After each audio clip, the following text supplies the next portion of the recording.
Excellences, Mesdames et Messieurs, alors que nous concluons le débat général, j'exprime ma profonde gratitude à tous les États membres pour leur participation active au débat.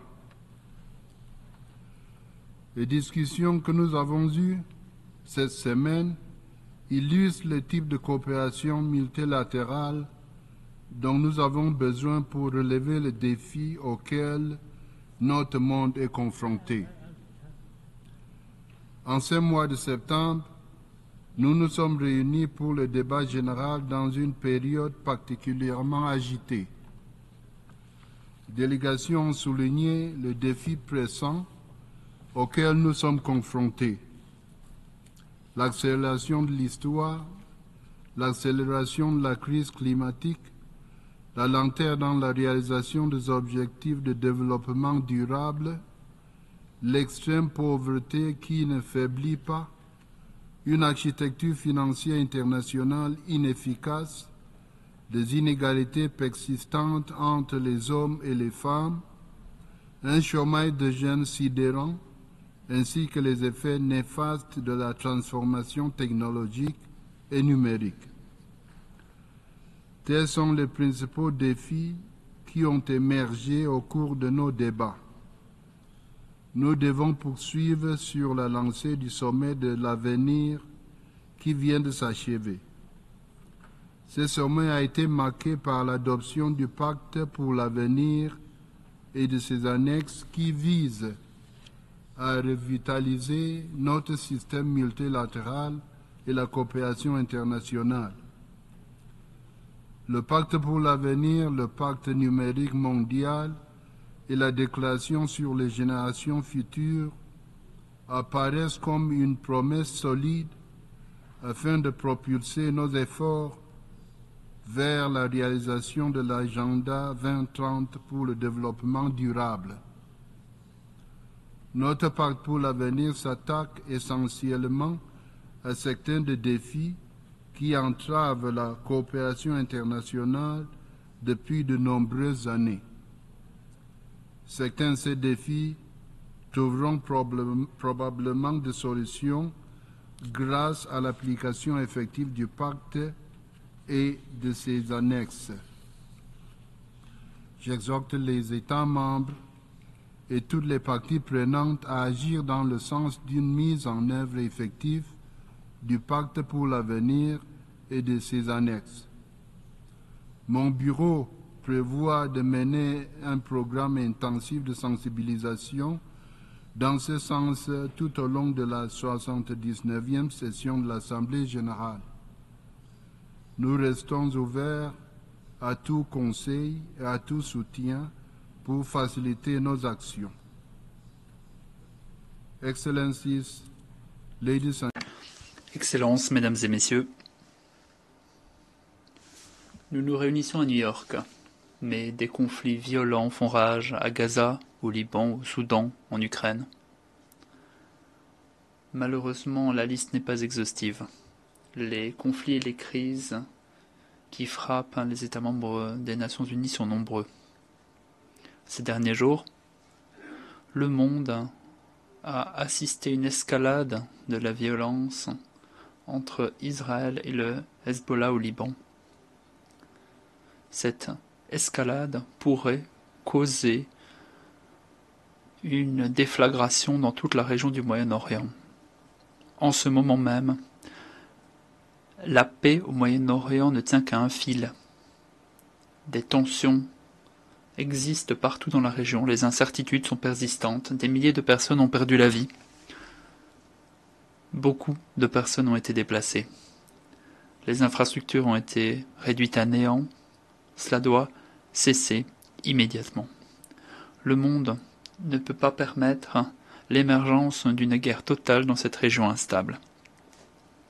Nous appelons toutes les parties, Israël, le Hamas et le Hezbollah, à urgemment conclure un accord de cessez-le-feu et à permettre une libération de tous les otages sans le moindre dommage. J'appelle aussi tous ceux et toutes celles qui peuvent influencer les parties à exiger un cessez-le-feu immédiat et un dialogue immédiat. J'appelle en outre tous les États fournissant des armes à la région à s'abstenir de continuer ces fournitures et à donner une chance à la paix. Car il sera impossible de parvenir à une paix durable par la voie militaire. Les négociations et les solutions diplomatiques doivent être la priorité par rapport à la force brute. La Charte des Nations Unies demande aux États membres de régler leurs différends de façon pacifique pour ne pas mettre en péril la paix et la sécurité internationale. Comme je l'ai dit lors de la séance d'ouverture du débat général, seule une solution à deux États fondée sur les résolutions pertinentes de l'ONU pourra garantir une paix durable et la sécurité pour les peuples d'Israël et de Palestine et pour le reste de la région. Excellences, lors du débat général, 190 États membres ont pris la parole. Nous avons entendu des contributions de 71 chefs d'État, 42 chefs de gouvernement, 6 vice-présidents et princes héritiers, 8 vice-premiers ministres, 53 ministres, 3 vice-ministres, 7 chefs de délégation. En outre, nous avons entendu 3 observateurs. Mesdames et messieurs, lors du débat général de ce mois de septembre, il fut inacceptable et décevant de voir que seuls 10% des orateurs étaient des oratrices. Cette disparité profonde est synonyme d'une question plus importante que nous ne pouvons pas ignorer. Nous devons en faire bien davantage en matière d'égalité femmes-hommes. Et le sujet ne peut pas rester uniquement un sujet de conversation. Non, ça doit rester une priorité. Il faut exiger des mesures. Il ne faut pas uniquement reconnaître que le problème existe à l'avenir. Il faut aller plus loin. Excellences, mesdames et messieurs. Dans mon discours liminaire, pendant le débat général, j'ai insisté sur le fait que seul un travail conjoint, en dépit de nos différences, nous permettra de surmonter les défis complexes et décourageants de notre époque.